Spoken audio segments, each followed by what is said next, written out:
Hey, everybody. Shane Presley here at Rock Paper Podcast. Thank you for checking out another episode, and Happy New Year.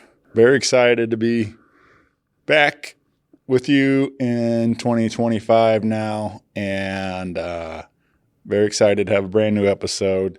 Keeping the show going, and today's guest is a friend of the show, returning guest, Gus Page. And he's got a brand new solo project he's working on along with his trio, and he's got a new record on the way, and we talk about some of that, what he's been up to and what's coming up next for him, and we play a couple of songs live acoustic, and we had a great time. So hope you enjoy it. Find Gus Page wherever you get your digital music at, your Facebook, Instagram, TikTok, YouTube, and be sure to follow along and see when he's coming to a town near you.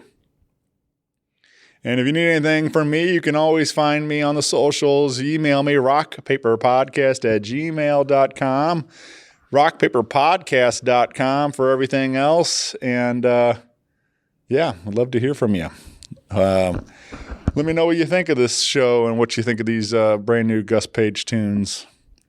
And with that out of the way, sit back, relax, and enjoy brand new episode with Gus Page.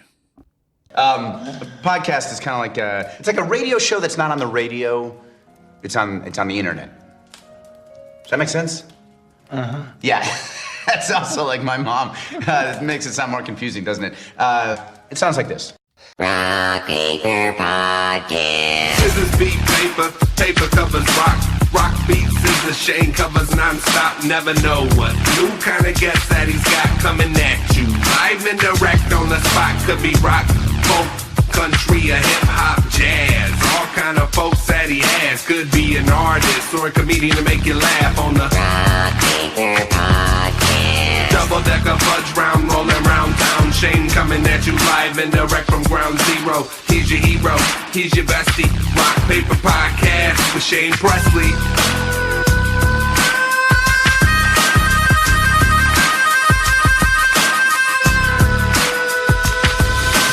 Rock Paper Podcast. Hey, everybody. Shane Presley here, Rock Paper Podcast, coming to you from St. Louis, Missouri. Hanging out today with returning guest, Gus Page. What up, what up? Welcome back to the show, my friend. Yeah, man. Yeah, man. This, I think we said right before we got going, this is like your We're trying to figure it sixth, out. I think, now. How many times? Six appearances? Is this number 6? I think so. And I've been on a bunch of times. Yeah. In a bunch of places. We've done a bunch of these things. I was trying to think about when was the first one, like how early in the mix was it? Because you were just, I think when we did the original Hobo one, you were just starting, right? Like you were in the first year. Yeah. Yeah. Yeah, I think it was like 70. You were in that first little pocket of doing it and figuring it out and, Right. like we all do, right? Oh, yeah. Yeah. But, yeah, I think we did a couple of Hobo Empire. We did. Those have been more than 10 years ago now, man. Those have been more than a decade ago. Yeah, that's the wild part for me, like looking back. Like, I mean, that's already 10 and a half years of doing this show. So, right.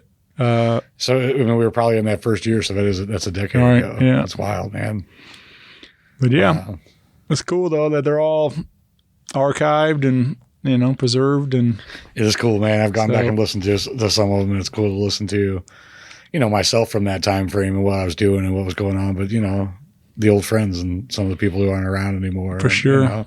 Some people I don't hang out with as much anymore. It's like remembering those times. And 10 years ago on a Tuesday afternoon, I was sitting down with Shane Presley. Yeah. What were we talking about in our lives? What the hell was going on around us? Definitely, man. Yeah, interesting. Yeah, but we did, and then I think one with you and Anthony Russo, and then we did the next one that we did would have been with Curtis. Yeah, we did with Curtis Wilcoxon, right? For a microgroove thing, we were recording. I was right in the middle of the Guerrilla Theory album. Yep, we were doing that, and then one with Anthony at his place, and then and I think you guys were pretty soon after that. I think we started officially Russo and Company, and then we did a Russo and Company. His band was growing. Then him and I were just doing duets and stuff. I wasn't officially part of the band. He was still the Drive-By Boys, right? With Jake and John, banjo and upright. That was his full band at the time. If you hired his full band, you know? We were doing duets and stuff. That was a good time. Yeah, for sure. Yeah. Yeah. Then we did one in the basement of the Hawthorne there. We did the base. I forgot about that one. Yeah. We did the basement of the Hawthorne. I forgot that we podcasted down there. That's awesome. Did a little live jam on that one too. That was a cool thing, man. That was when we opened for Shane Smith and the Saints, maybe. Or was that when we did the headlining show down there? I think you guys were headlining that night. That might have been after that when we headlined down there. Yeah. Yeah. Yeah. So, which was cool, man. Yeah, man. But that's all Lucy that got us into all those things. Yeah, for sure. Shout out. Yeah. Shout out. But yeah, so anyway, a lot of history between us, and but this is cool to kind of just one-on-one. We sit down and we get to... We've never done it just you and I before. This is cool, man. Yeah. So a lot's been happening for you in 24, so I thought this could be cool to kind of sit down and get a little retrospective. And yeah, man, I've been kind of reclusive and just my head down and working and playing gigs and things, and I haven't really been as much of a part of the social scene as much. And I've been really headed into music, and I obviously left a thriving band, which is a big step. And then, I've been around a long time, so it wasn't so much what do I do afterwards. It was what do I want to do afterwards? I knew that I would be, making some changes. And I knew obviously I'd be going back to the solo show. It all revolves around the solo show. If you're making any money doing local music, it's having that like loop artist solo show. So, I knew I could go out and make a living, but then what did I want to do? I've been playing music with my kid. Yeah. Yeah. I mean, he's 19 now, and he's good, man. He's a drummer. He's a drummer he's my percussionist now, just full time, We've been playing with Taryn Duncan, from my trio, and he was in a band called the Junk Fam, and he also plays with, Caleb and the Hub and the Heavy Hearts. Mm-hmm. He's their bass player. We've been playing with Caleb. So right now, my current structure, because every time we come into one of these interviews with you, there's a different structure going on, a different band. We were talking about that. I've done it with Hobos. I did it while I was in my trio the first time around, with Russo, all the major points of bands. So my current major band, kind of restructured things. I'm doing, of course, the solo thing and basing a lot of it on building onto that. Ed and I are doing a duet where he's playing live percussion. It depends on the place, either a full kit or a cajon or some hand percussion stuff. But he's doing live percussion with my loop stuff. Like as if I'm playing solo, he's just doing live percussion. And man, it brings so much energy and so much, all of a sudden it feels like a live band because he's able to bring energy and take out energy and make changes where normally you're just playing with a loop, So we've been doing a lot of that. And then we had Taryn, and that's a trio. Then that's the Gus Page trio that's been around for a long time. And then we added, over the course of this year, we've added Caleb. We started adding Caleb in. He played bass for a long time in the Gus Page trio in the original, round of the trio, and now he's playing guitar and singing in this band, and he has a real, man, he's vibey. Oh, it's so good. Yeah. He's like, he's painting you a picture with the sound instead of like, he's not the ripping guitar lead guy. He's the guy that's like, hold on, let me orchestrate you a whole thing here, right. Yeah. So I mean, it's good. So we've been doing that from like one 2-piece, small gigs, things like that, up to a trio if you want a full band, or then up to the 4-piece or beyond. I got some folks around that play horns and things like that. So, some guys that I can get for a night that can come and hang, and it's kind of based around that. When I first started after Russo, Ed and I just set out and we're like, we know enough bass players. Let's go out and start doing the thing and, just have guests, we had Jake Riley out for a night from the Hobos. That was fun. I think he played with us a couple times when we were first doing it. And then of course, we just landed back around it. We had Caleb do it a couple times, my old bass player from the trio. And then of course, Darren Duncan, the old bass player from the trio. And all of them are good. You're fortunate enough to be surrounded by a good cast of musicians that you can hire for a night, and it's easy to build a band. You know, it was that I already had the material. I already have, you know, I've been playing all this music for all these years, you know. So it's, as far as being a cover band, I got you. What do you want to hear? I can get you in the realm somewhere. You know, I got a wide enough thing that no matter what you ask me for, I might not be able to play your song, but I can play something that's, you know, right. Get you in the area, get you feeling good, you know. Definitely. Yeah. It's been interesting, man. Restructuring has been an interesting thing, you know. I spent this whole year rebuilding a camp, you know, because after the pandemic and before Anthony, in between, you know, in those couple of years, in that little period there, I wasn't really doing the trio stuff. I wasn't really doing any kind of band. I was just a solo guy. I was just out making a living, being a guy in the corner playing loop stuff, you know.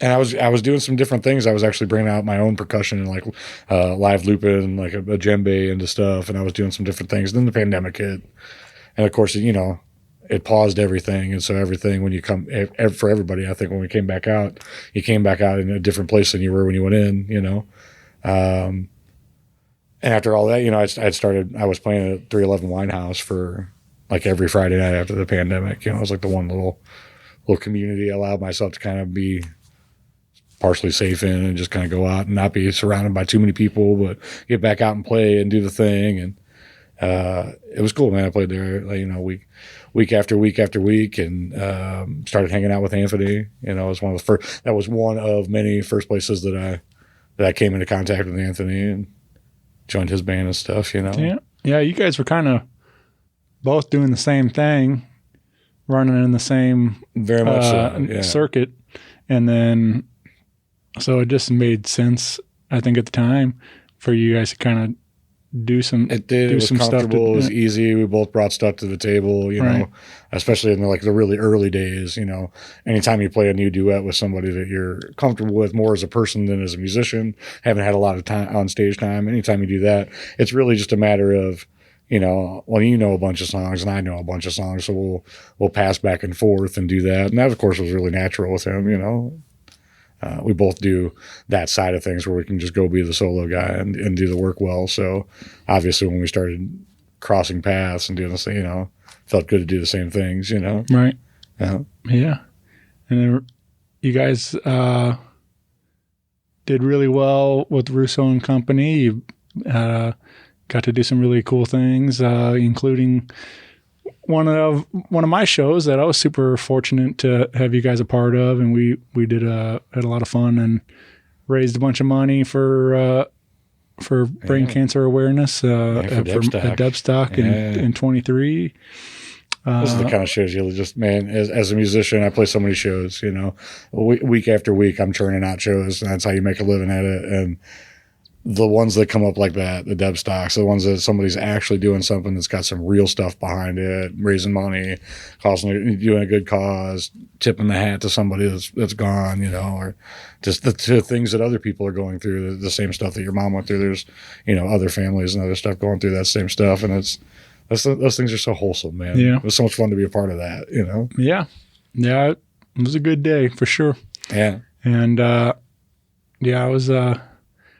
I was actually just thinking about it a lot the other day because the beginning of December, the 3rd is my mom's anniversary of her passing, and so this year marked 5 years, and I got to do a little feature in this BJC magazine called Giving Magazine. They started up a new section, a feature called My Why, and they invited me to share some of my story about Mom and why we do Debstock, and so that's awesome, man. So I got to give you guys a little shout out on that, and nice. You know, it was just cool that getting to kind of reminisce on all that times and stuff. So yeah, so we've had a lot of fun together with those Russo and Company shows. But you made your announcement that you were parting ways with the group and refocus on the solo stuff. And yeah, man, it's a tough decision to make a decision like that. I mean, of course, you know, just like first and foremost, I had so much fun playing in Russo and Co. And I had, you know, the fortune of going to so many places and meeting so many wonderful people, and people that I'm still friends with, and people that knew me from before, got to see me do something that was much more energetic and much more on an uphill trajectory than what I was doing. Especially like I said, when I first joined Russo, I was just playing solo. I had done other bands, I'd had some success in other bands, but I wasn't really at a point in my career then when I joined him that I was like really out doing stuff. I was just out playing and being a guy, and just kind of enjoying. At the time I was kind of enjoying that, where I was just like, I found that a lot of times when you stop doing something you've been doing for a while, band wise or something like that, I find that it's best just to kind of allow something natural else to happen. I'm out in the world enough to allow that. And in the case with Russo, it took off good, and I had a blast. And Quentin and Jake and Sam and everybody in the band, Cam. Oh my God, I love Cam so much. Yeah. I left the band. It was a decision. It was a hard decision. It was one of those moments where you're like, I've been, if I'm going to be honest, I've been in kind of a dark space in my own life. We all go through our ups and downs and things, and I've been in a bad space. And I was playing in a popular, thriving band that was partying all the time, and I was drinking all the time, and and I was just not living a life that was really super healthy for Gus all the way around, and all the circumstances. And when you get into those modes in your life, and this had nothing to do with any of the boys in the band and any of the stuff that was going on with the band, but you get into those moments in your life, and you have to start really taking some stock of, what am I doing, and what do I want to do, and what really speaks to my soul, and those kinds of things. And I got to the point where this thriving band and this awesome job, and I think we've all been there. I got to the point where this really awesome job that I should have been like just thriving in, it just wasn't speaking to me anymore, and it just wasn't making me feel like, man, I get to do this every day. And man, that's why I'm a musician, that's why you choose a path like being a musician. I would assume any other person that does artwork for a living of any kind, of any medium, I would assume you do it because you're chasing your passion, and I just found myself in this place where I wasn't chasing my passion anymore. I was, for lack of a better way to put it, and no diss on him, but I was chasing Anthony's passion. I was building a band with him around his goals and his things. And, you get to know somebody well enough, and you play in a band and you do things. And just like any other relationship, sometimes you start to realize that the goals are different and the wants are different. The things that he wants out of it are different than the things that I want out of it.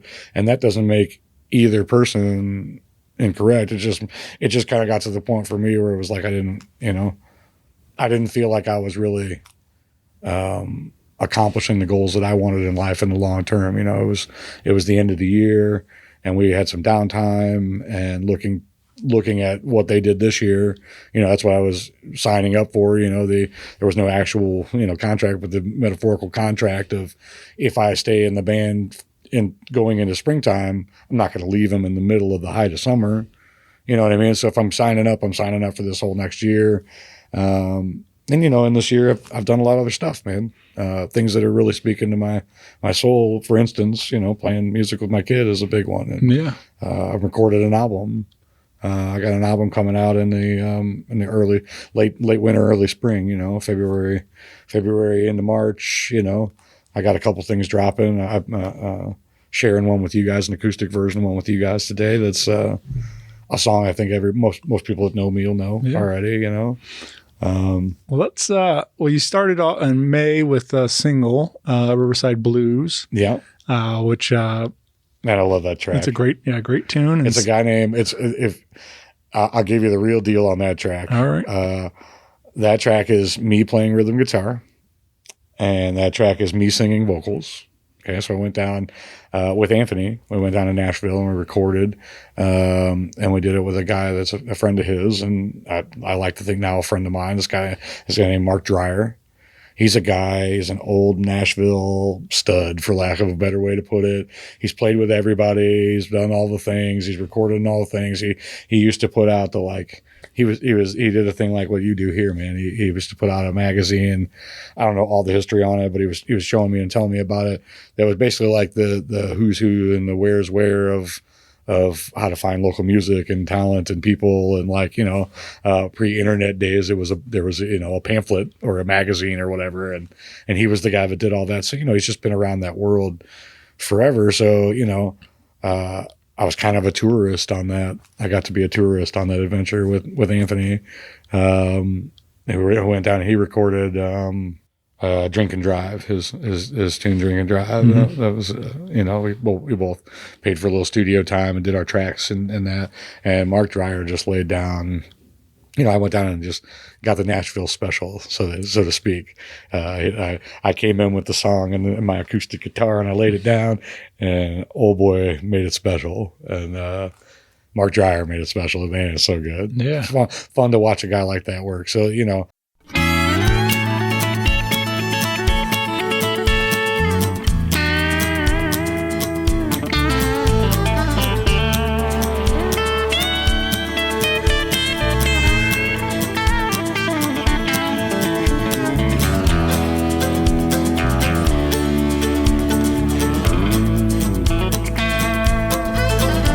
Well, I live down in the city, in the sleepy river town.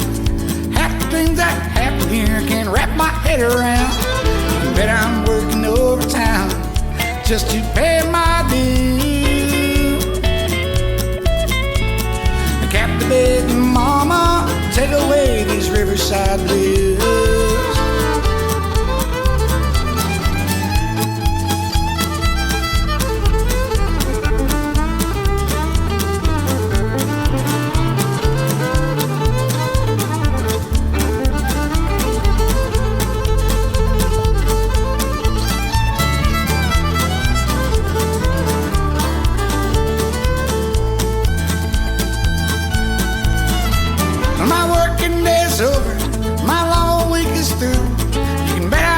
Sunday service, gonna pick me a line or two. Somewhere in the back of mine, more than just a little bit of you. Captivating mama, take away these Riverside blues. Come on, take them away, boys.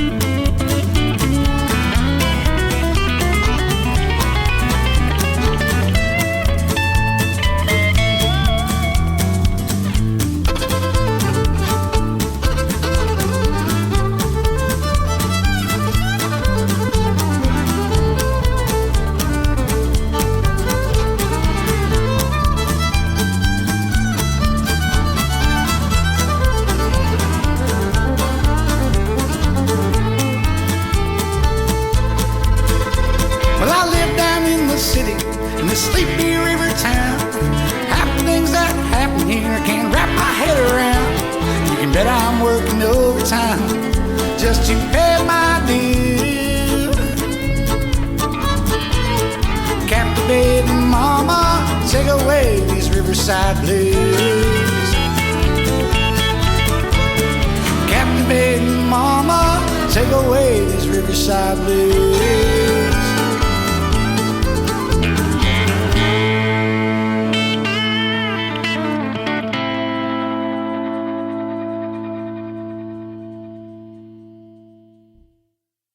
Because I was doing the album, I thought about re-recording it with some local folks or doing it myself or whatever. And I went back and listened. I hadn't done anything with that track, and I went back and listened to that track and was just like, yeah, I should just send this.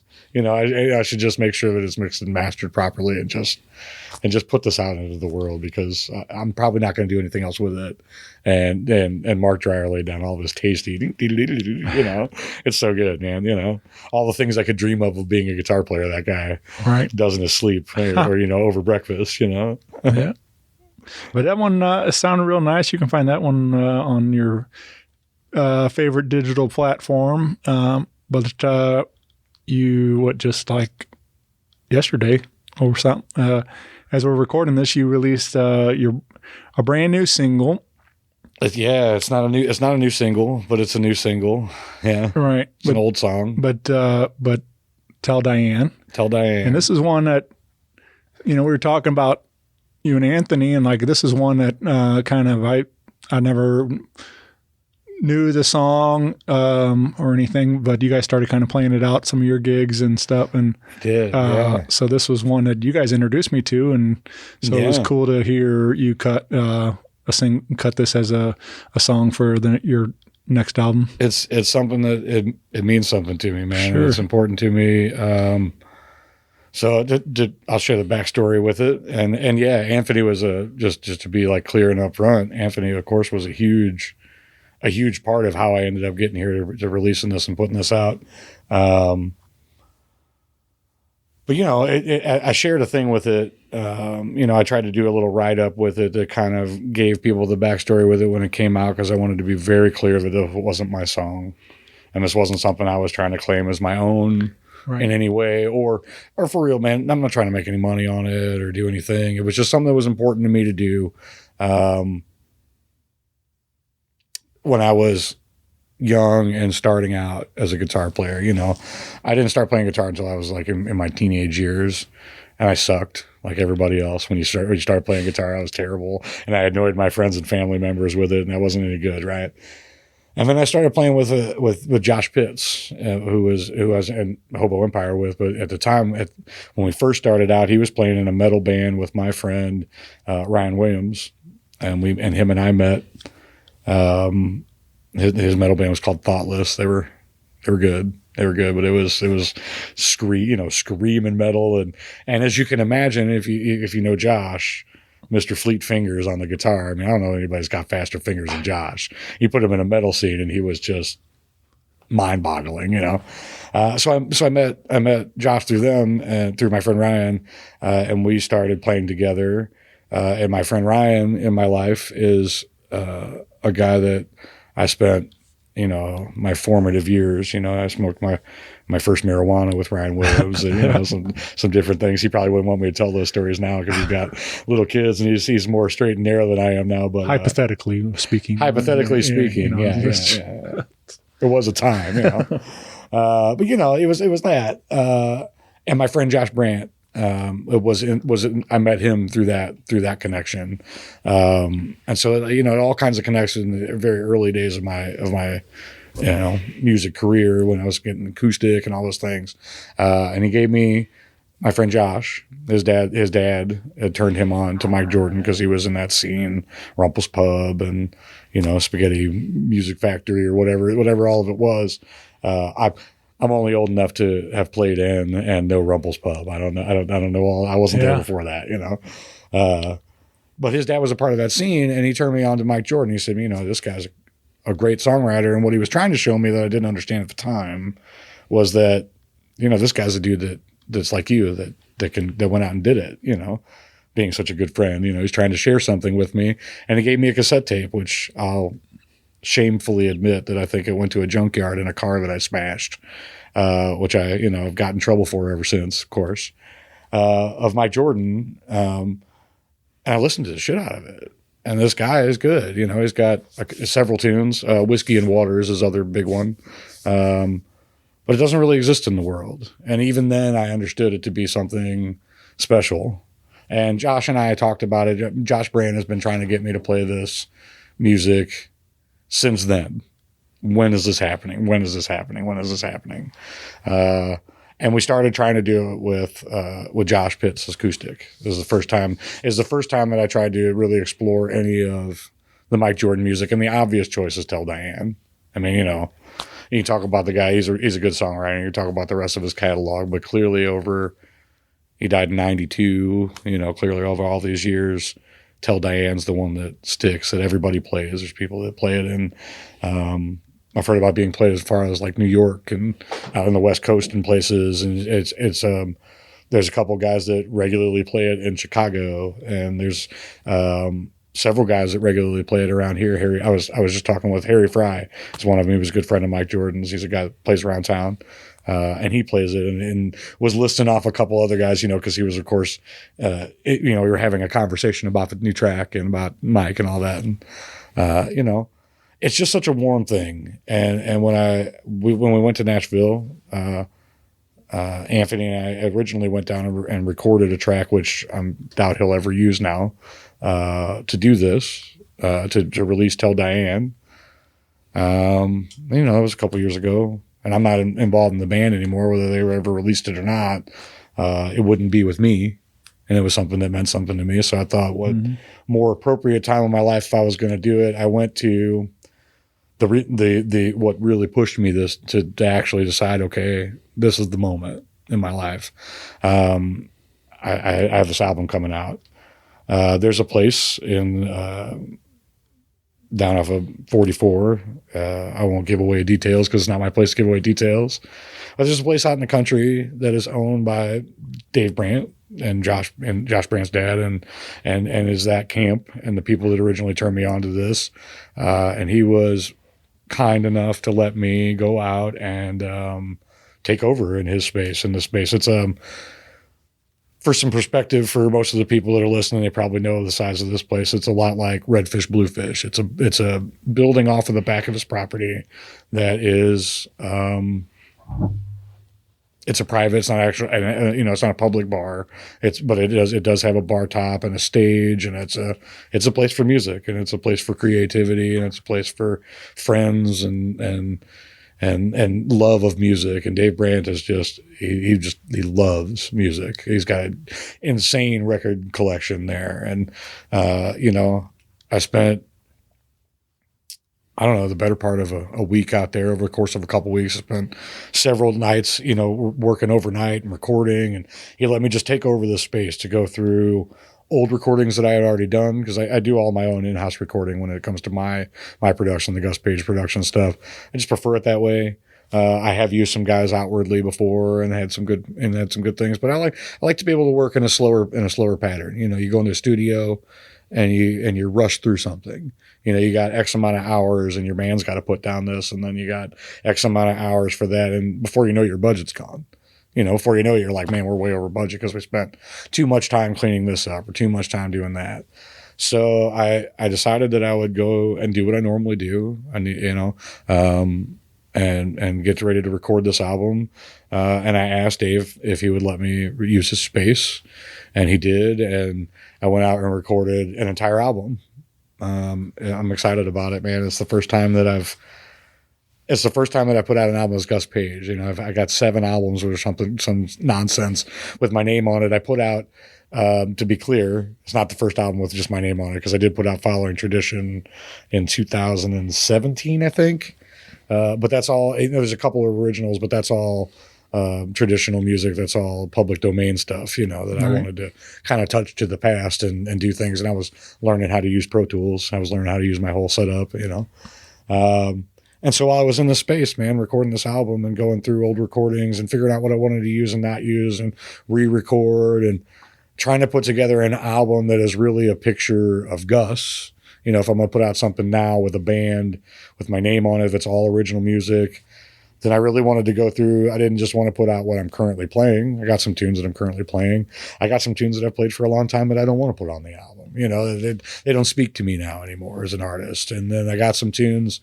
There's a country tune on this album that is, man, it's a love song, and it's sweet and it's soft, and it's something that I wrote a long time ago, and I revisited, and I sat in that space, and in my pod, I was out camping in Washington State Park the week before, going through old writings and going through all kinds of things, just trying to find out what's the material for the debut Gus album, original album, right?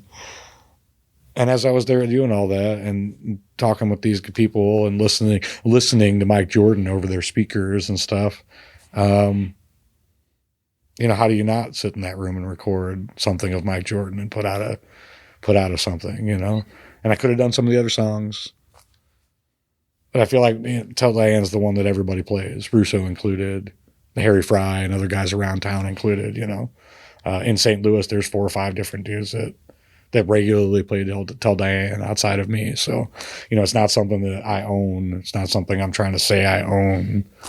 But it's something that's really warm to me. Yeah. And, and the track, I couldn't be happier with the track. Like, well, it's cool. Like, just kind of even the, trio record talking about like, these traditional songs and stuff like that.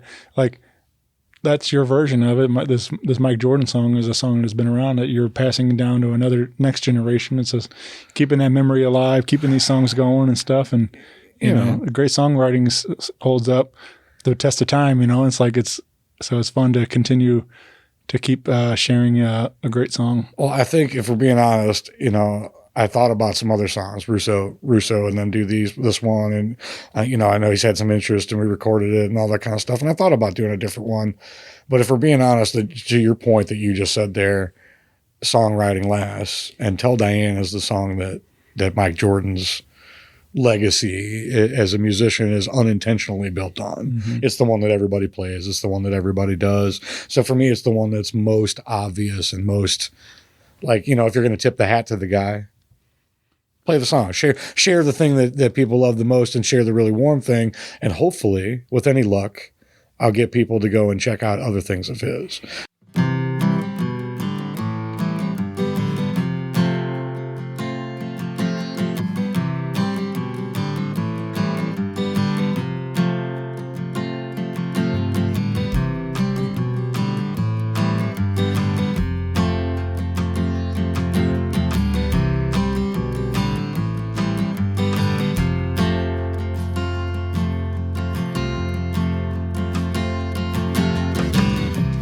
If you're going to St. Louis, when you cross that Veterans Bridge, take the road down to the levee by the river where she lives. I want you to tell her that you know me. Tell her I'm a good and decent man. Don't tell her I get lonesome when you tell it to Diane.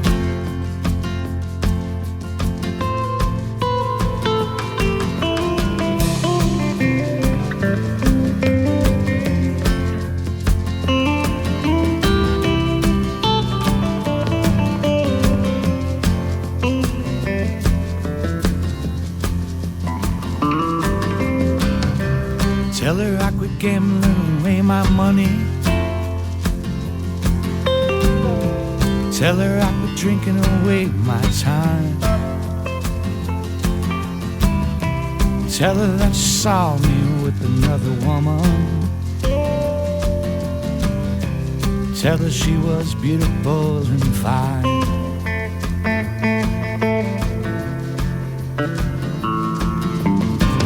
Don't tell her about the blues I sing in this barroom. Don't mention the trembling in my hands. Tell her anything but the truth, my friends. When you tell it to Diane.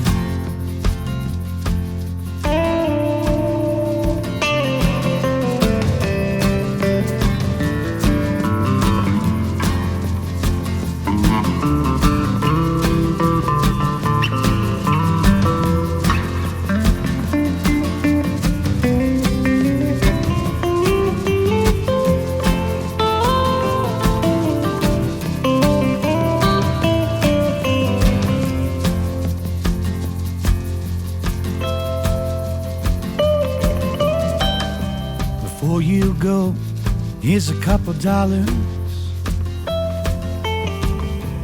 Buy a cherry slow gin on me. Careful when you look into those eyes of hers. Lord, what they done to me.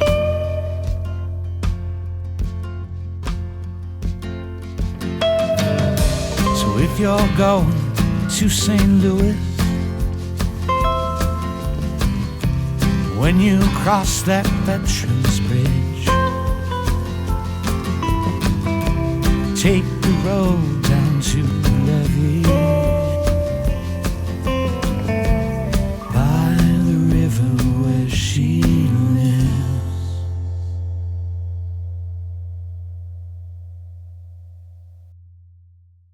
I did find some, find out that there's a YouTube link to some, throughout the process of this, there's a YouTube link to some of his live stuff that I didn't know that existed. Perhaps I'll send that to you and we can share it out with the world, with the podcast information. And I'm going to share it out with the world now that I know it exists. You know, you dive into something and you learn things, you know. For sure. It's an interesting thing, man.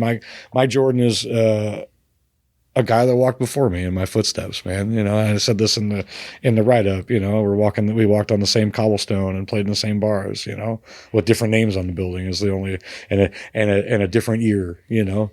But he was a dude that went out, and I don't know a ton about him. I won't claim to be a expert on the subject, but from everything I know about him, people loved him and the music that he made, and he was taken from us in a way too soon fashion. He was killed by a drunk driver on 79 after a show one night, and I mean, it's just tragic. That could be any of us, you know. That could be anybody around in my scene that could happen to in a moment. You know, when we lost Harvey from the Hobos, it was instant. You know, we played a show and we recorded a show and we did a thing, and then it was, you know, 2 days later he was gone, and it was whoa, okay, you know, and it makes you think about it. What am I going to leave behind when I'm gone? I would be fortunate enough to play somebody's song or to have multiple people still out playing my song. You know, I'd be fortunate enough to have that be a thing that exists in the world after I'm no longer here to do it. You know? Yeah. I think that's, you know, it's a morbid way to put it, but it's the real honest thing to life. You know, what are you going to leave behind for your kids or for your, you know, and for me, this was something that I could share that somebody else left behind. And like you said, with any luck, maybe I shared something of him and something of myself. My track sounds nothing like anybody else's. Right.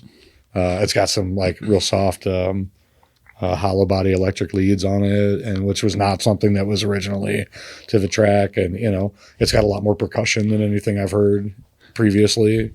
That's some of my favorite, like seeing how people reinterpret the songs too, you know, like, you know, there's obviously a bunch of songs that have been covered by so many different artists, you know, and they all try to do their own twist on it. So it's fun to hear what Gus Page's tent on it, you know. It's just me. It's just my version of it. It's simply that. And like, you know, before we went and recorded it, you know, I sat out at this place where I was recording with Dave, and the man makes the thickest coffee you ever drank in your life. And you know, I survived on it for a few days. I got to give him props. It's so good and so rough at the same time somehow. Yeah. And so I sat around drinking that kind of coffee and exhausted. You know, I'd done it. I think I'd already done the first overnight session at that point. Maybe not. I don't know. I was already exhausted at that point and had done a lot of work. And I sat there and we listened to it before I recorded the track. You know, we sat there and we listened to Tell Diane and other tunes, Whiskey and Water and other tunes. And I just thought about the dude. Okay, well, what do I hear? What, as an artist, what comes through for me? And the thing that comes through for me is he's got like that James Taylor quality to him. He's got that like soft voice of a friend. You know, it just feels warm and comfortable and welcome. And you know, and so I tried to think about that. Like, okay, when I'm going to sing this song, how do I deliver it in a way that to people that knew Mike Jordan, it feels like Mike Jordan, but yet simultaneously it sounds like Gus Page and is a actual representation of how I sing and how I would deliver a song. You know, it's a weird thing to cover somebody else. I do a lot of cover music. Right. So I've gotten good at it over the years of understanding how do you break it down and how do you bring in the elements of the person you're covering without, I've never been the type of dude that plays things straight, you know, like I just don't, sure. I never have. I haven't spent a lot of time. I spent some time when it's important, but I haven't spent a lot of time like learning like licks and note for note things and like, let me figure out exactly what these things are in this tune to play it. I try to just find like, okay, well, what are the major things that makes it what it is? What's the major things? If it's a hook or a lick or something, okay, fine. If it's not, then forget about that stuff and look at what makes it. And in this case, it seemed to me that it was, like I said, like the conversation with an old friend, you know, like you're just listening to him telling you a story and talking about it. And so I tried to like really capture that live feel, and like it was just, you know, let me tell you a story. Sit down. Sure. Sit down here by the campfire by me young laddie, and let me tell you about life and love and, you know, liberty and the pursuit of happiness or whatever the hell, you know. All right. What would have you? I mean, it might be a little weird to think about, but you know, you were saying how "Tell Diane" is Mike's song that people like, you know, and it's been, but like, what would, say you're gone tomorrow, or whatever, what would be the Gus Page song that you would like to have the Tell Diane treatment for? Like, is I don't even know. Is there one that you're most proud of your songwriting and that you think would? Man, the honest answer is I don't think that's up to me. Yeah. Right. That's what I'm saying. It's not really. I don't know if I would have a good answer for it. I mean, I've had a couple that have been around a really long time. Like, you know, Riverside Blues is a perfect example. It's just such a fun song, and it speaks to a happiness, happy times in my life. You know, I would probably choose something that spoke to happier times. Yeah. I find with art and with music and stuff that the world would probably choose something of my, you know, style of music, of my pile of music. They would probably choose something that was more real. Yeah. So something where I was really giving you something like Cryin, which is the next single that's going to drop. It's a song that I wrote in like a really hard moment of my life. What you're hearing in the lyrics is like, you know, it's real. The pain in it is real. Like I'm hurting and I'm sad and I feel like, I don't know if it's that tune particularly, but I feel like those types of tunes are what, you know, Tell Diane is that. If you look at what really lasted for Mike, he's got some great songs about a lot of things, but the one that really lasted was the one that is so easy to connect to, because we've all had that person that's come and gone in our life, and like, you know, we would want to have the perspective. If you tell her anything about me, you know, tell that person something about me, just tell her the good stuff, man. Like, you know, tell her I'm doing well. Sure. I don't want her to know I'm a disaster since I've been gone without, you know. You know, and he puts it so well, you know, you know, don't tell her about this blues that I sing in the spa room, and don't mention the trembling in my hands, the things that you wouldn't want, you know, the one that got away to know about, you know, it's that. And I did like that, even though it's not your, like, but just that the common thread between it all, that about being river songs, you know, it's like the, you know, being St. Charles based on the river and stuff, like, it's definitely something that's a part of your life. And, you know, between Riverside Blues to, there's the lyric in Tell Diane that, you know, by the river where she lives, and, you know, so anyway, it's just kind of, I just thought that was a nice little thing too, like that these, to further your point that you are living very similar lives, in various man, I'm just walking in the same shoes, and already in my time, like if you talk about like Main Street, St. Charles, already in my time, there's people that are coming after me. Right. You know, I'm already old enough and I've been here long enough that like the Claudia Roses and stuff, you know, Mila Stipe, those type of people. There's a young group that's coming up, and they're doing things, and it's now our job to show them. It's mine and Anthony's job to show them. You know, it's guys like that. Kevin Babb is another guy that's been around the block forever. He's playing down at the new spot, the Little Nashville. Yeah. I think his band is maybe going to be like the house band on Sundays or something. I don't know. I hear rumors. I don't know things. Sorry, Kevin, if I'm wrong. But Kevin Babb's a dude that's been around forever. You know, Nick Sturgos. There's a bunch of dudes that's been around forever. And, you know, we've gotten to this point recently, which right now is kind of, it's a cool thing to talk about right now. I just saw the other day, I'll see if I can go back and figure out if I have the footage, but I found some of the old footage of the Microgroove podcast that I did with Curtis Wilcoxon 6 years ago, where we're talking about do you recall when they were trying to like close Main Street down at 11 p.m. and no live music, and you know there was even like crazy rules about like dancing and like things that were prohibited. I don't know, especially as the pandemic hit, then it got even crazier. But it started before that, a couple years before that. And this coming weekend, Little Nashville opens. There's live music in there all weekend.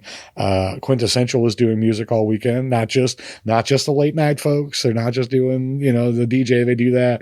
But like early, they do a 5:30 to 9 of music, like several days out of the week.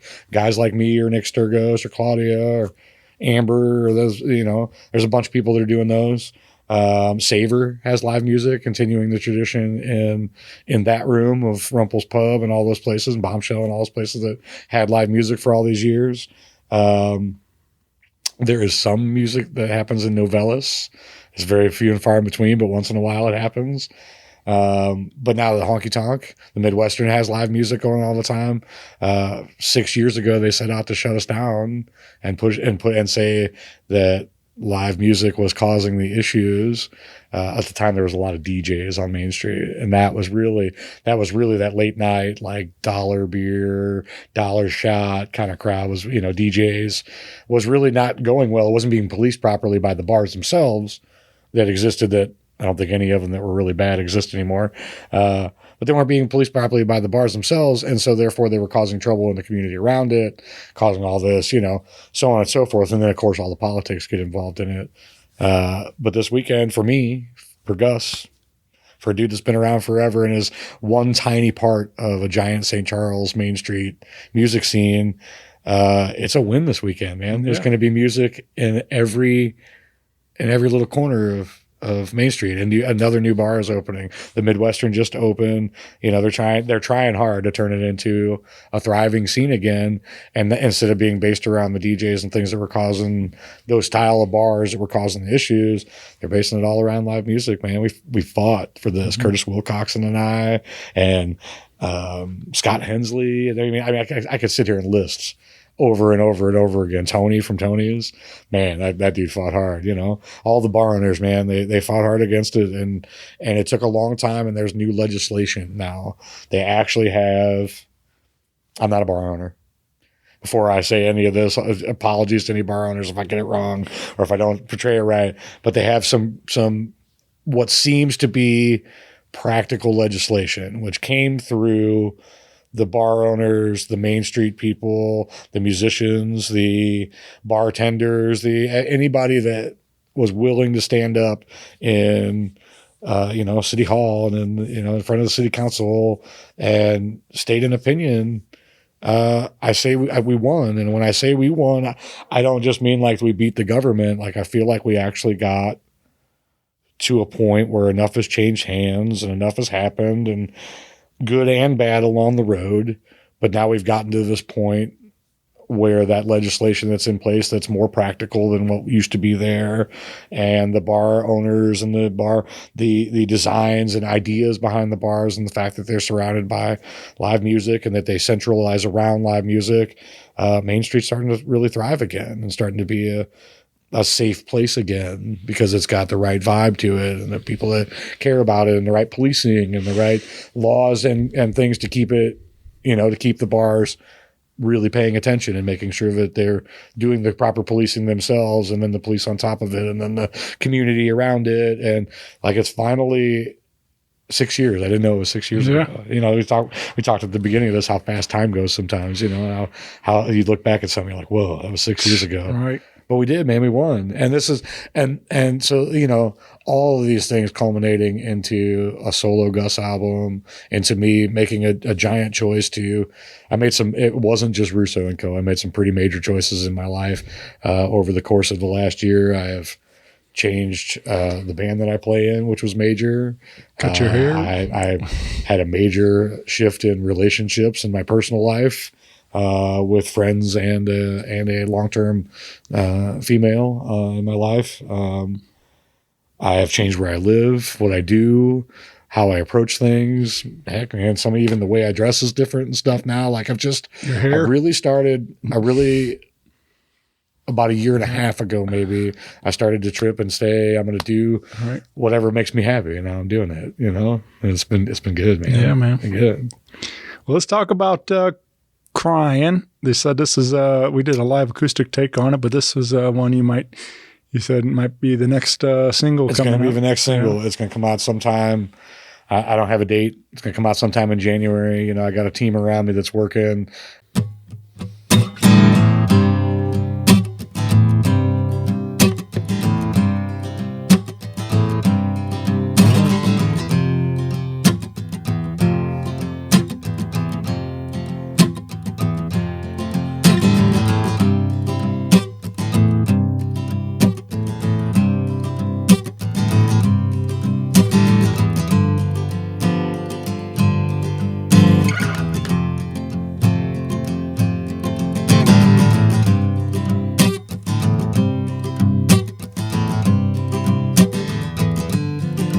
Sun's hot, baby,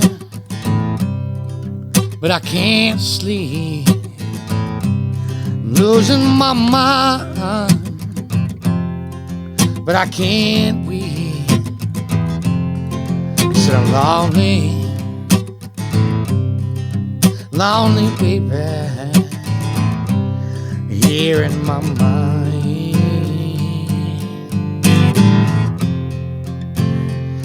Lord, I feel like crying.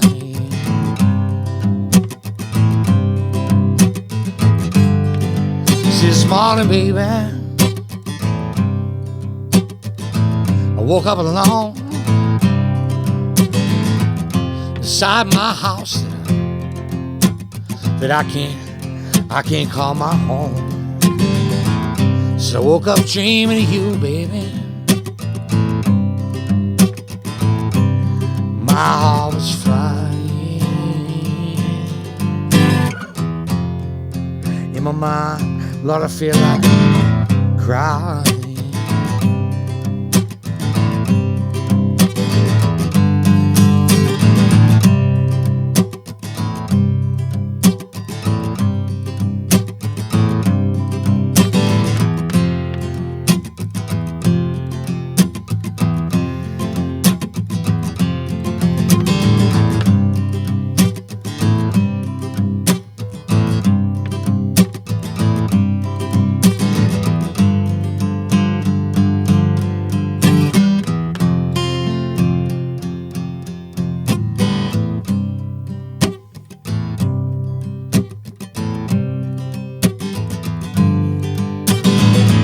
See, I sit here all alone,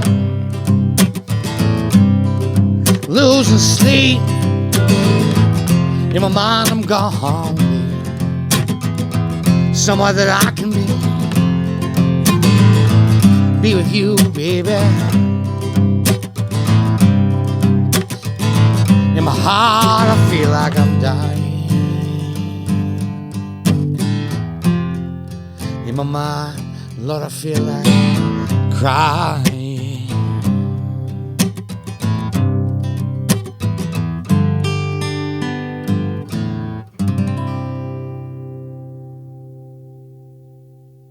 Let's talk about Cryin.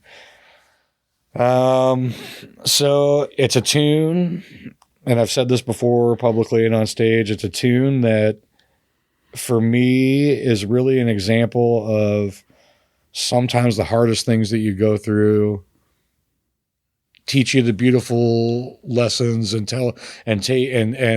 out of them comes some real beauty, something of real beauty. And this is a perfect point of that.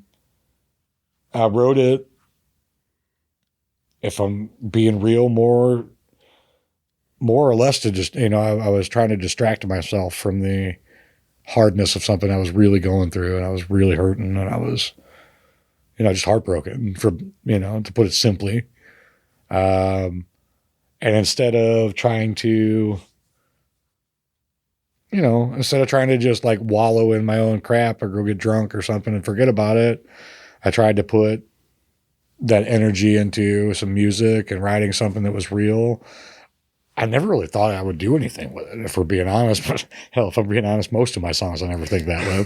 But I never really I didn't write it with the intention of, it's going to be for the next album. It's going to be for the, there was none of that. It was just being an artist and understanding that enough in my life that if I go and I make art, that maybe my brain will turn off enough for a little while. And it did. It was successful at that, Maybe my brain will turn off enough for a little while. And maybe at the end of the day, there's something that's worth a shit. But it's never the goal. I'll sit down to write like that. So the song sat around on the shelf for a while. And, you know, I shared it with a few people, but not a lot. I recorded it. Just me playing guitar with some, you know, leads and a vocal track and stuff. And I liked it. It was good. Didn't really do much with it. And I started around, not far off of the time that I started playing with Anthony. And that time he started doing the original music showcase. And I played it a few times for that. And I played it out just because I liked it a couple of times at some shows before that. But it wasn't really something that was like in my main song list. And it wasn't something I was riding on or like, you know, really focusing hard on. And then, you know, the more it's been around, the more I've realized it's a really warm song. You know, it's really hard when you share something really, really super personal. Like, you know, if I sit here and tell you my like darkest story, it's a hard thing to like, you know, understand that I'm sharing with people that darkness and that moment in my life where I was just probably a disaster in real life. If you were the outside looking in, you know, and as a songwriter, I'm sharing that emotion and that thing and that recording. And it's the perfect example of something beautiful coming out of that. But it took me a while to actually like feel comfortable to share it because it's such a real part of my life. And it's something that was written in a real moment that I don't really want to think about. And now it's gotten to the point where enough time has gone by and I think about it as a song that I like and part of my history and things. So when I went back in, like I said, I went to the Brant's Cavern and I started digging through some things, man. I really started digging through like, what do I have already that I want to put out before I start the recording process? Because, you know, I record in good spaces and decent spaces. And I'm very good at the capture side of it with Pro Tools and stuff. So whenever I write songs, generally speaking, I at least lay down some scratch recordings of it. Sometimes it's just on my phone because that's where I am in life. But sometimes I'll go in and lay it down in Pro Tools, and I'd done that in this song. I actually created it and wrote it in Pro Tools simultaneously. You know, I just kind of sat down in my studio or space and worked through it. And I went back to think about, okay, well, do I redo it? And I pulled up the original cut of the track and realized that, you know, I actually used to sing the verses. When I first wrote it, I sang the verses switched around.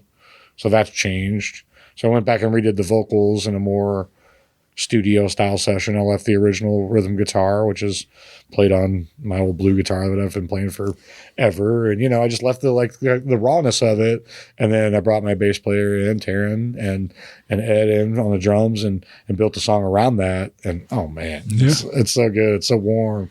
And like, you know, it weirdly all stemming from a song that I never almost even intended to write, kind of. I was just trying to be expressive in a dark moment, you know. And then all of a sudden it's a tune, you know, it became a tune. I played it down in Nashville. Coolest moment with this song.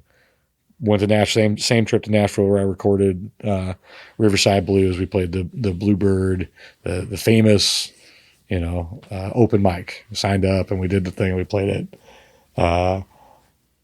I started playing, I opened my section of playing in that session with this song. And of course, you're in Nashville, so it's all country music. So I busted it out and I got a nice, you know, I'm tired, baby. And I'm singing it all soft to him. And for a little moment, the room turned and was looking at me. I was like, what is this? And, you know, I had people's attention and the song delivered well in a real room, in a real space. And that was one of the moments where I was just like, oh man, like playing it when we played at the Blue House Theater. Anthony did a big tap dance thing, a solo tap dance thing in the middle of his set, which is, I'm not a tap dancer, but I'm sure physically and you know, exhausting. And so afterwards I came back out and kind of was you know, we all took a break and he did a solo tap dance thing and talked to him and did a thing, which was really cool. And then it was my job to lead the band back onto the stage, you know, because I'm capable band leader as well, side guy band leader at the time. And we played Cryin on that. And oh man, Oh, so good. So good. Introduced the band, talked about people with Tell Diane, you know, or with Riverside Blues and with that, you know. So it's been like a slow build for this song. I didn't really think about it as like a song that I was going to share with Shane Presley in Rock Paper Podcast, you know. But slowly over time, I realized, wow, this is a song I like. That's a rarity for me. It's a song I wrote and I really like it. Those two things don't always go hand in hand, you know. It's like it's cool, but some of my old tunes, I'm like, I don't know, man, you know, like I don't know what I was doing when I wrote that, you know, when I thought that was what I should put out in the world. So maybe the new version of it goes well, but I try to go back with when you listen to the actual copy that's going out on Spotify and stuff. It's part of the original recording. Some of it is the original night that I actually was crying. There was actual tears. I was really upset, and some little pieces of it go back to that. And then I built from a happier perspective around it, how I feel now about it. And I think it turned out really warm and really good, you know, simple and straight and just, you know. When anybody check out the video, you're playing it live here, like I said, when you mentioned your old guitar that you recorded it with originally, but you brought a pretty special guitar out today for this. I did, and it's the guitar that's recorded on both of the tracks that we put out from my campus these last few weeks, last few days, I guess is really more accurate. It's my dad's guitar. It's a early 80s or late 70s Harmony acoustic. It's nothing super special in the world of guitars, but it's got a real nice, like, clean Martin-y sound to it. And I put it all over the album, which was something I haven't done before. It's usually a parlor princess, you know. It just hangs in my home, and I play it on my couch and, you know, in my bedroom and stuff. And I've been hauling it around, and I've been playing with it a little bit, with it carefully, of course, you know. I brought it out here to play this. But it's on the Christmas track, and it's on Tell Diane, and it's sprinkled all over the album. It just has a great tone, and I wanted to record a lot of my older recordings are more, you know, through a pedal board or through a thing or through a, you know, there's other things in the mix, and really I wanted to just start a lot of my upcoming album with a clean acoustic, just a nice sounding acoustic guitar underneath as the platform for what we were doing, you know. I came back and played, you know, leads and things with other guitars and things, but the structure of it all has that nice, warm, folky acoustic tone because of this old harmony, you know. I'm a harmony nut. I have more than I'm going to admit, more harmony guitars than I'm going to admit. I buy them, and I buy them when they're beat and forgotten and left behind. I bought one. I have one that's a very nice guitar and a sought after guitar that I bought for $4 at a flea market. And, you know, of course, did a complete restoration too.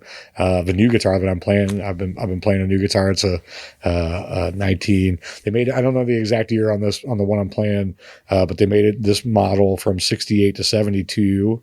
It's a Harmony Rocket. It's a hollow body, and I got it off I drove like, I don't know, 3 or 4 hours up into Illinois to this little tiny town I can't remember the name of, and I met with this girl off a marketplace, and I bought this thing, and it didn't have all the tuning keys, and it had the original pickups, but the switch was like, you know, busted up, and you know, I'm sure the input jack wasn't any good, but the neck was, you know, was straight. Reasonably straight, adjustable straight, and it was, and the body was in good condition other than being very worn.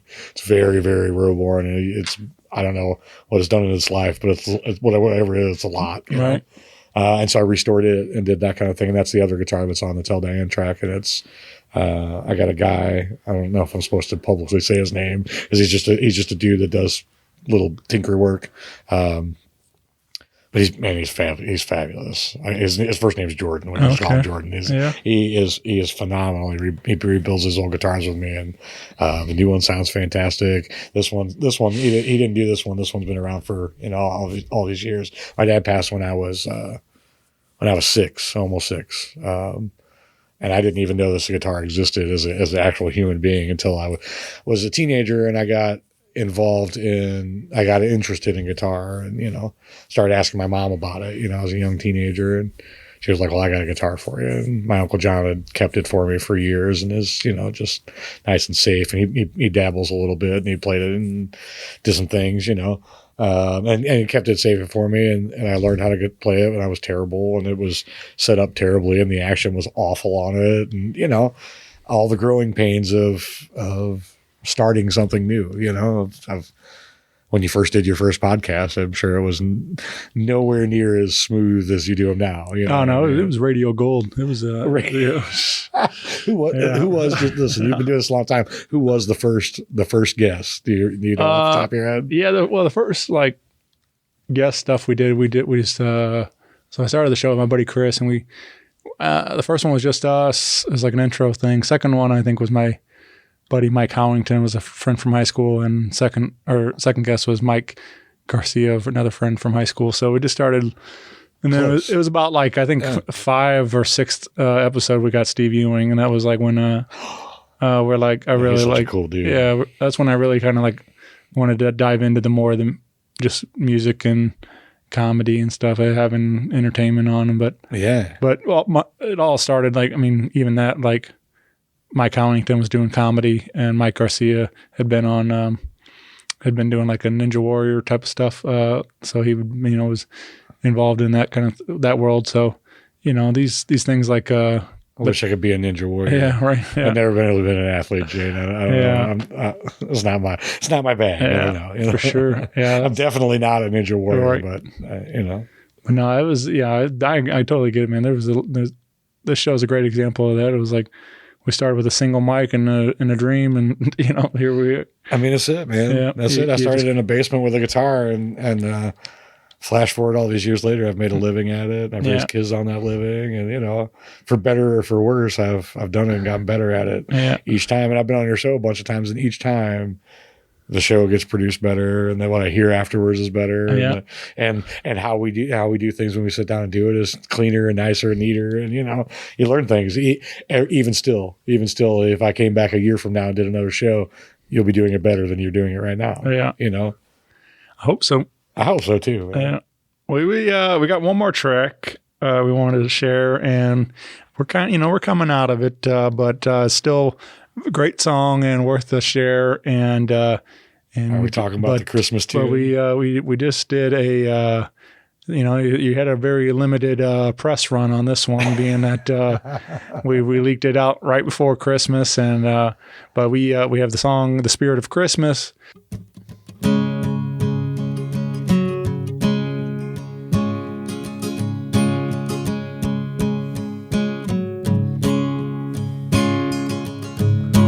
Christmas is the time of year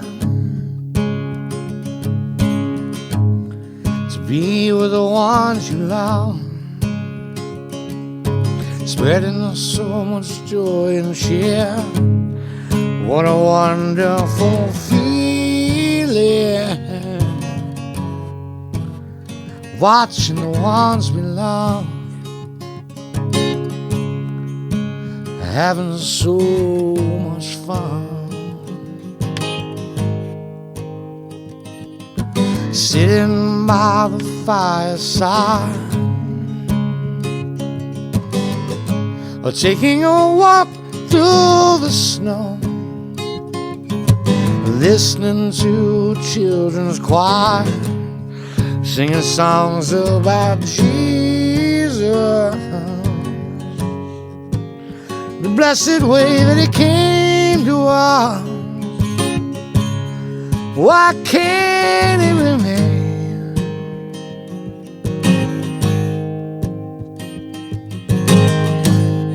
It's truly amazing,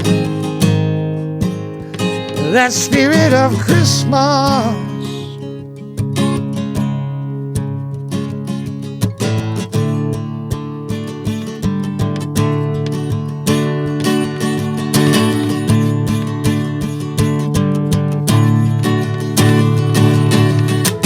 All the kinfolk gather around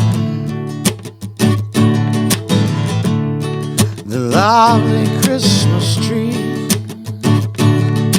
The hearts are glowing full of joy since the gifts that we're given living, love that will live on.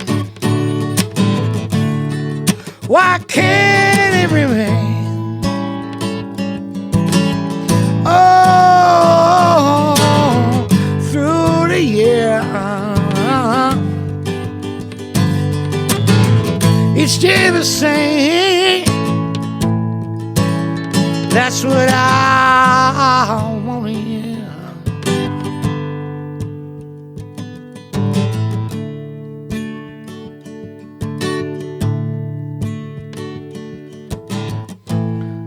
It's truly amazing, that spirit of Christmas.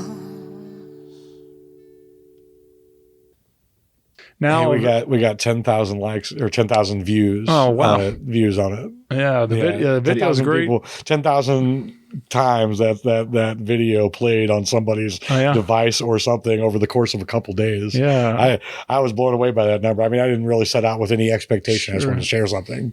But my manager came back to me with that. She was like, just so you know, we hit this mark in just a couple days. And I was like, 10,000 views. That's Yeah.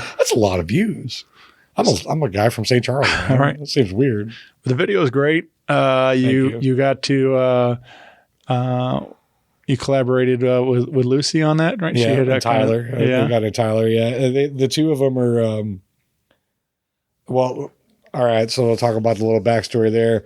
So I've mentioned that I've been very reclusive and I've had my head down pretty hard, working, rebuilding a camp and building a new camp around myself after being in another camp and then leaving one. I hired Lucy Svitalski. She is my manager now. And when I first hired her, when we first started getting the ball rolling on, it takes a while. I mean, I've never had a manager before, and I'm really pleased to have her. I really feel comfortable with her, and we're moving in the right direction, but that takes a little while, right? That takes a little time there's a lot of work that goes into that, of sharing all the things that I have and all the information that she needs from me, and all the back and forth and getting everything all linked up to where she has access to everything and all these things. And then to process all this, she said to me, I think you should do a Christmas track for this year. And my first response was, fuck no. I imagined myself in my head doing Jingle Bells in an elf suit or something. I don't know what I imagined, but I was just like, I don't want to do that, you know? And then after a minute, I stopped being a Scrooge and I got out of my own way a little bit. And I remember that there is my favorite Christmas song, and I don't know if it's anybody else's, but this is my favorite Christmas tune, and maybe of all time, The Spirit of Christmas by Ray Charles. And I was like, instantly, within moments of telling her, absolutely not, I was like, all right, I could do Ray Charles, Spirit of Christmas. So we did that. I did the recording during my recording sessions out there at Dave Brandt's, I went in and just put my whole life into this recording sessions, and did all the things that I wanted to do, the Tell Diane thing, the Spirit of Christmas, the album, all the stuff. There's even a couple other things that I was working on that I buttoned up and did on.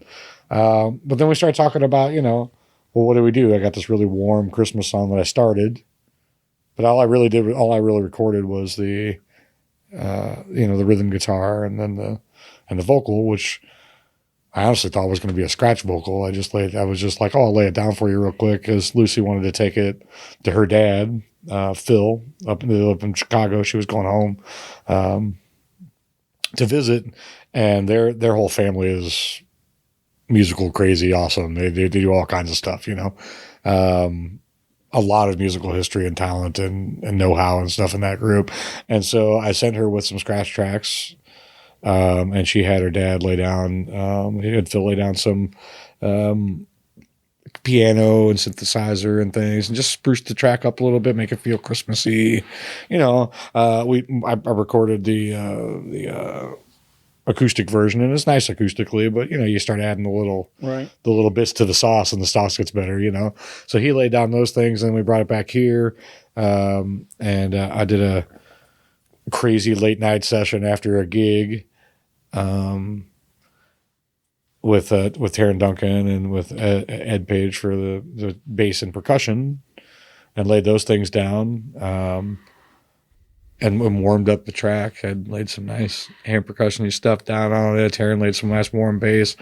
And so to my point earlier that I made some large changes in my life post leaving Russo a year ago or whatever, one of those changes that just kind of happened naturally for me is I had been drinking a lot. And so I just kind of naturally stopped. I got out of that scene where it was just right in my face all the time, and everybody was partying and stuff. And I just kind of naturally lost interest in it and kind of made a decision for myself that I was just going to leave it be until I wanted to do it again, you know, just walk away from it for a minute and let my habits that I had formed not be habits anymore. Start some new ones. So what I didn't intend to do was not get drunk for an entire year, which is what happened. And I had the idea ahead of time with Lucy, and I told her I wanted to do kind of a derelict Santa is the way I put it to her. I said that, you know, I'll dress up in a Santa suit and we'll hit Main Street and we'll just go out and be wild, and we'll try to write some kind of video in a short amount of time about how Santa is not doing great. He's drunk as fuck probably. He's not doing great, and how at the end there's some warm ending. Right? This was the amount of time and energy and stuff that we had to go into it with. And so I turned it over. She brought Tyler in, a friend of hers, and I lived up to what I said. I hadn't been drunk in a year. I've had a few shots or beers with friends and things like that, but no intoxication. You know, not to the point where I'm like, man, I'm feeling all right now. You know. So Nicole drove me down to Main Street in a Santa Claus suit, and I had a nice bottle of whiskey, a decent bottle of whiskey, and you know, like on a hot day, if you've been out mowing your lawn, and you come into the house and you make yourself a big glass of ice water. You know how you drink that glass of ice water? Like you tip it up all the way and you just let it guzzle into your mouth and drink as much as you can handle.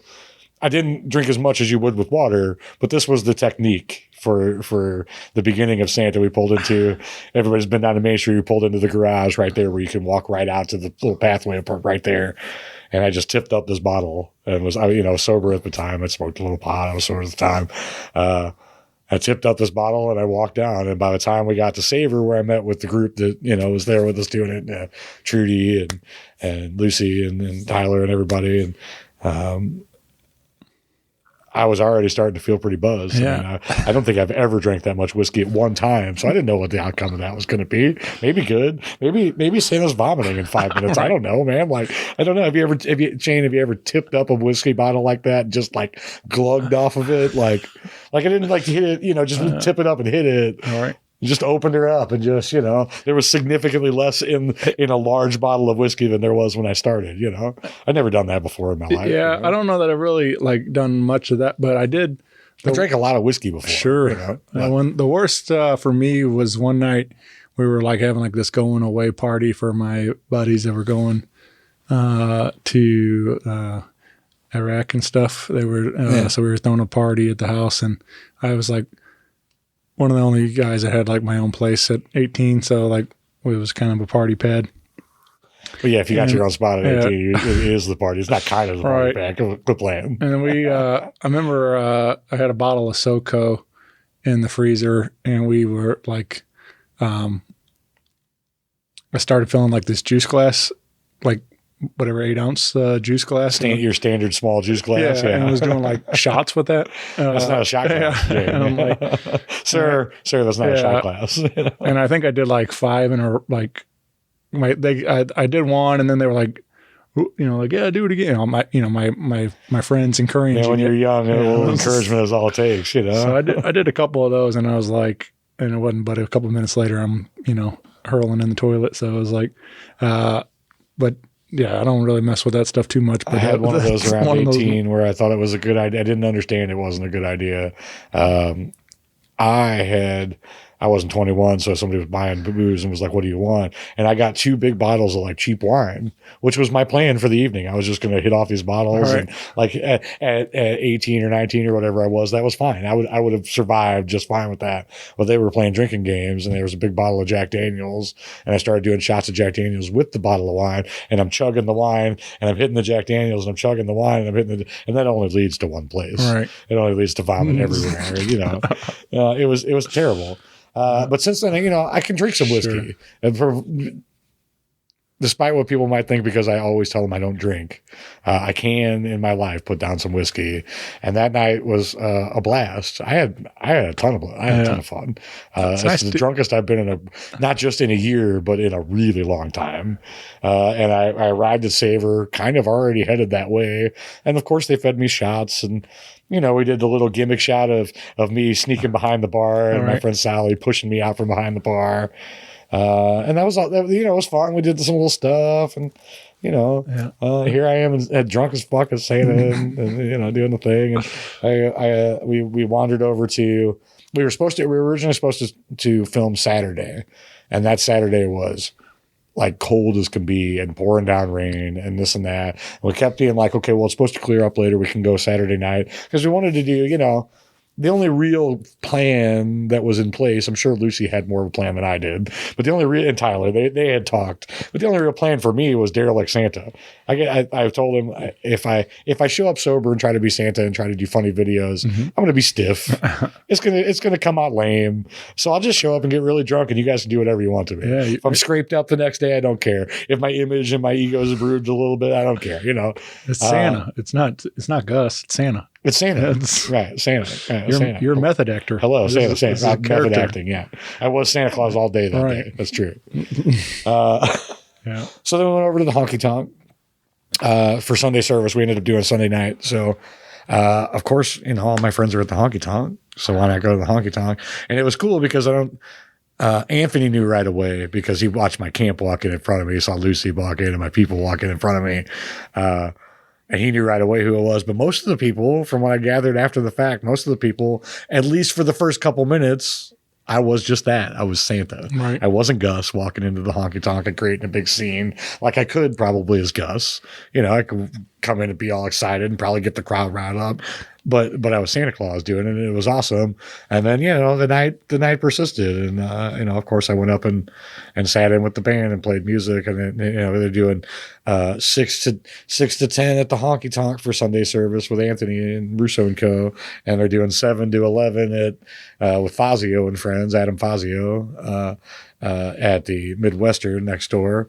And so I bounced over there, and Claudia he's doing a thing where he's having all the different, musical guests. He's the host, and he's doing all these different people.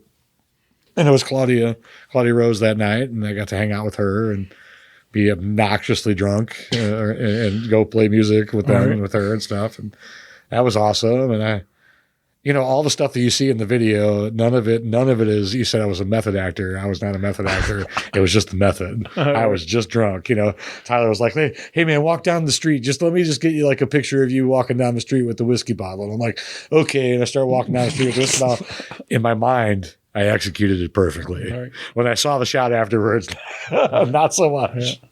Yeah. And, my dear friend Mark Leahy throwing me out of the honky tonk.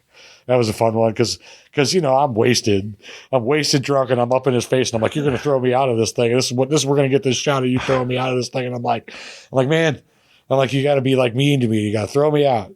And we go through and we do take number 1, and take number 1 was weak sauce. So everybody, included me, Mark, everybody, I was like, ha, ha, ha, get out of it.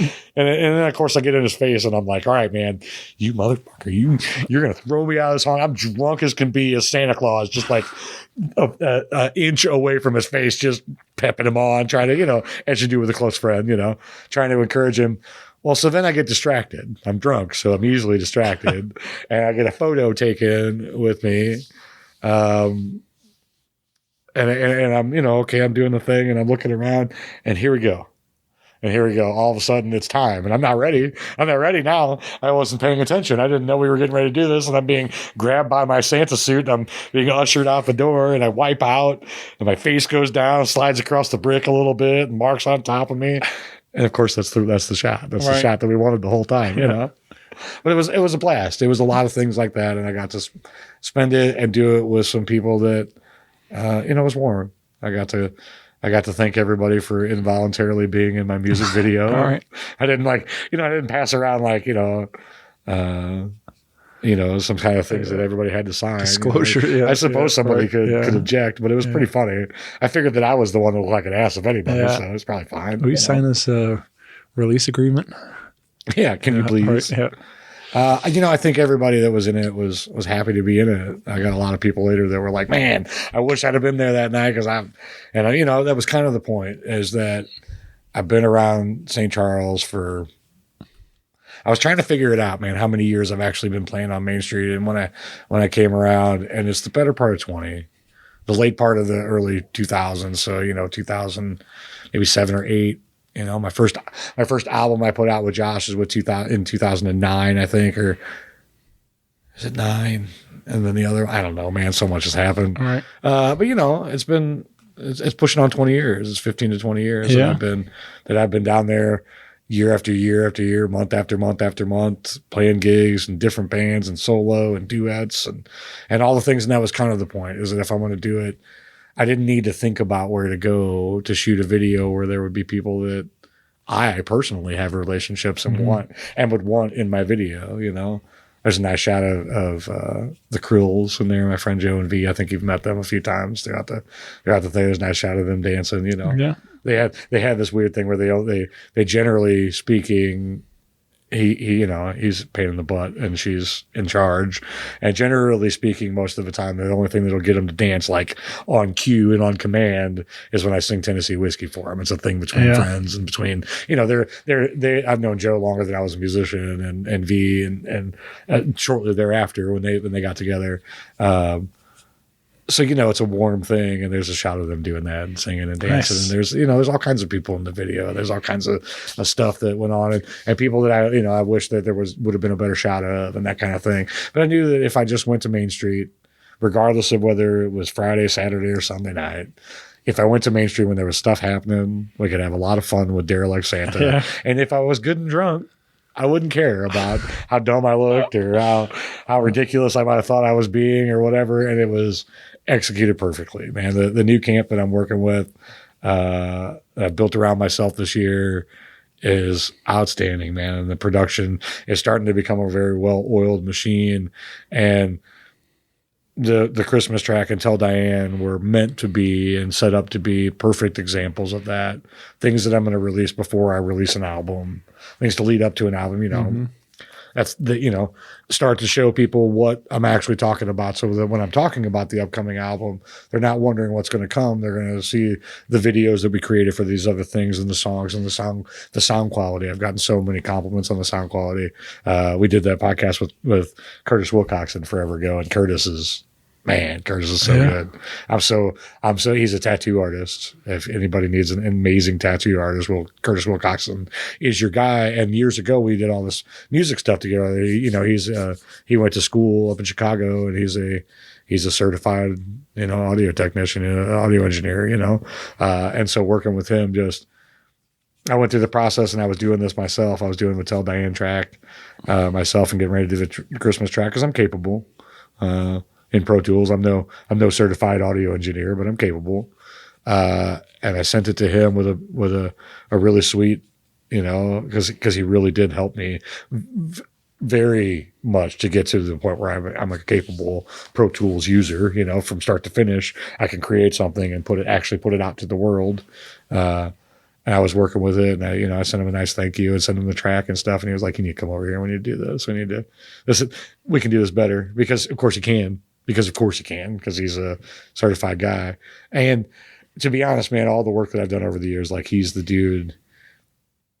They talk about, like, if you go out to California and all the Crosby, Stills, Nash and Young stuff that was coming out of the canyons and the valley and stuff.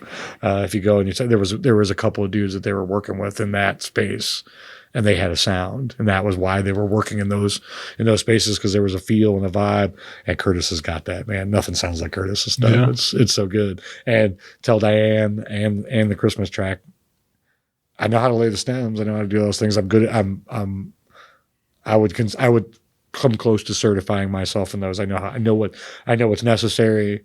I know what it needs to sound like. I know how clear it needs to be. I know what sounds good and what doesn't on the back end, and what the audio engineer is going to have to cut apart and what they're going to have to do. And, but on the backside, I'm not as fluent. I can do some things. I know how to use the plugins. I know how to mix and master. From all the years of live sound, I can mix and master, of course, on a basic level. But Curtis brought something else to the table, Right. So, and then Nicole and I shot the video for Tell Diane in just a couple of days. We went out and went to places that I thought were appropriate and got some video of me playing it.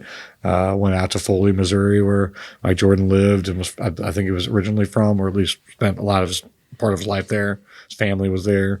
And we went and tried to find Foley. I don't know if you've ever been to Foley, Missouri, but it's small. Right. There's not much there. So we tried to find places that we thought maybe he might have spent time, down at they have a river access down there, where if I was a teenager or a young man in Foley, Missouri, I probably would have partied down there a lot, We tried to get some feel of Foley and of St. Charles, and we got some shots coming down through Frenchtown and down through entering onto North Main Street was one of my favorite shots, turning onto North Main Street in the car and like driving into there and not really giving any of the specific bars a shout out, like we did with the Christmas track. With the Christmas track, we did, I wrote down the list here, so I made sure I get them all. We were in Savor and the Honky Tonk and the Midwestern. We filmed at Salt and Smoke, the Rosary, Parrots, and Peace, Love, Happy. All made the Christmas video. That's where we were originally talking about here. It was fun to go into all those places and do all that recording, and then with the other video. But the purpose of them was to kind of show this is what's going to be coming next. Yeah, each song will have its own video and its own things, and it's a very visual world these days. You got to create that. So I've been working really hard trying to get to the point where I'm very productive and very on cue, and very on point, to where it's not a big mess every time. Because, we did these last couple of tracks in short time, and it was chaos, overnights and stress, and like, oh man, I'm not meeting this deadline, and, all these things. So much love and time and care that went into them. So the rest of it is on a slower tilt, and it's on a, now I get to show off what we can do in a short period of time, and then follow back up with what this camp that I'm working with now can do when we have a little more time, and we have all the original music and more ideas, more video ideas and more fun stuff. And working with Lucy allows me to be that artist now. She does a lot of the business things. She handles a lot of that, and I get involved where I need to be. But I have this extra freedom that I don't think I've ever had.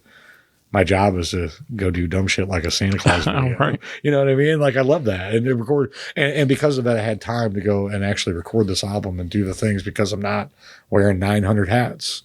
I'm wearing 3. I got 4 or 5, as opposed to I'm just covered in them, All right. It's a thing, Well, hopefully we'll get this record out soon in 2025. And there'll be some sneak peeks coming in January and February. Yeah.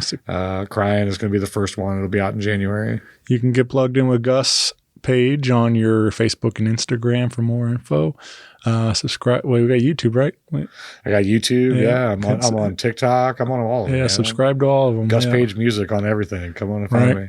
Yeah, man. You've been pretty active on the TikTok, getting more of that video content there. I'm trying to, be a young man, old man in a young man's game, bud. But I appreciate you doing this, man. It's been a lot of fun getting to sit down and talk. And before we close up here, man, all the stuff that you do for all of us. I've been sitting here this whole time talking about the warmth of family and community. How many do you put out every week? Like 3? Yeah. 200 events that are happening? What do you think the total number is? Yeah. I just wanted to make sure I say it to you. Thanks for having me.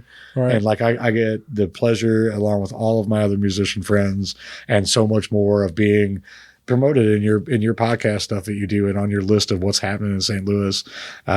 People come to my shows, man, because they see it on your stuff, and they're like, "Oh, Gus is playing tonight." I've had people come up and tell me, "Oh, I saw your thing on Shane's thing, so I didn't know about it." When I failed, Shane had my back. You were there, man. You had my back, and other people came out.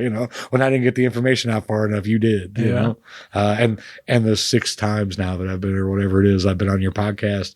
Each time, people learn about something about my life and something they didn't know about me before it, man. So, before we close up here, man, thanks to you. Well, thanks, brother. Yeah. I appreciate it. Happy to help, man.